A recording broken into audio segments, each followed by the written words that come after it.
ওই যে সাহেব দাঁড়িয়ে আছে বাইরে।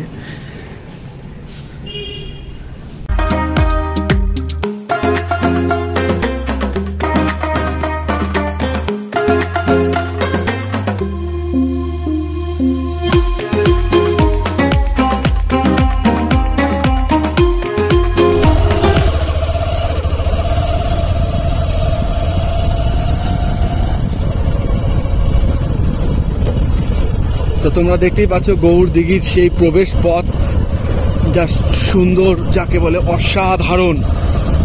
চারদিকটা দেখো সবুজ আর সবুজ, আর সবুজের বুক চিরে যেন একটা রাস্তা একেবারে গৌড় দিঘির দিকেই ঢুকছে। তো তোমরা দেখতেই পাচ্ছ, বেশি কথা বলবো না, তোমরা জাস্ট এনজয় করো।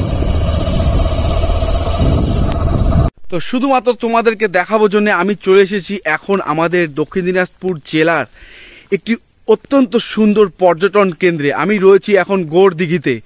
তো তোমরা দেখতেই পাচ্ছ বেশ সুন্দর জায়গাটি, তোমাদের চারিপাশটা আমি আরো ঘুরে দেখাবো।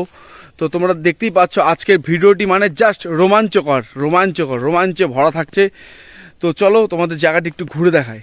তো তোমরা দেখতেই পাচ্ছ বেশ সুন্দর একটি বসার জায়গা রয়েছে একেবারে প্রবেশ পথেই। আর তোমরা দেখতে পাচ্ছ এখানে বেশ সুন্দর একেবারে রোমাঞ্চকর গাছ রয়েছে প্রচুর চারিদিকে, আর দিঘিটি ঠিক এই দিকটাতেই রয়েছে। তো একটু অপেক্ষা করো, অপেক্ষা করলে ভালো জিনিস অবশ্যই তোমরা দেখতে পারবে।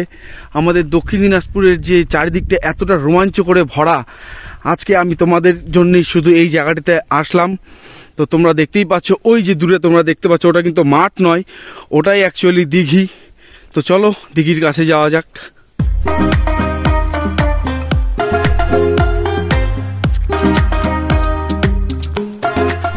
এই যে তোমরা দেখতে পাচ্ছ এই গোটাটাই কিন্তু দিঘি, এখন গাছপালায় ভরে গিয়েছে জল কম থাকার জন্য, কিন্তু পুরোটা বিশাল বড়। ঠিক এদিকেও রয়েছে।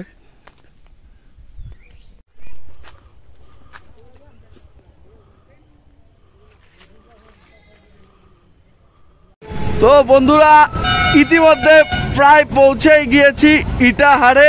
একটি বিশাল বড় লরি দাঁড়িয়ে আছে, তাই জায়গাটা দেখাতে পারছি না। বেশ সুন্দর জায়গা, তো একটু ধৈর্য রাখো।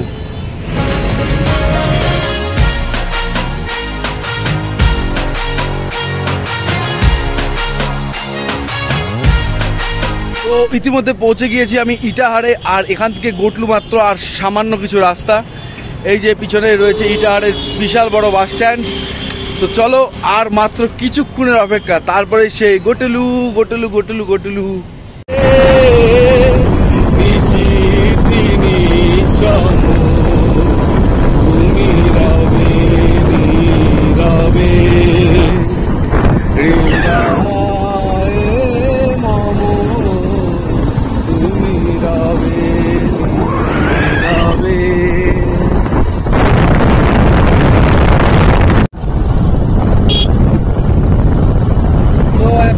প্রধানমন্ত্রী গ্রামীণ সড়ক যোজনা দিয়ে একটি সুন্দর রাস্তা অতিক্রম করছে, পুরো গোল করে ঘুরে। তোমরা বন্ধুরা দেখতেই পাচ্ছ, বেশ সুন্দর হতে যাচ্ছে আজকে ব্লগটি।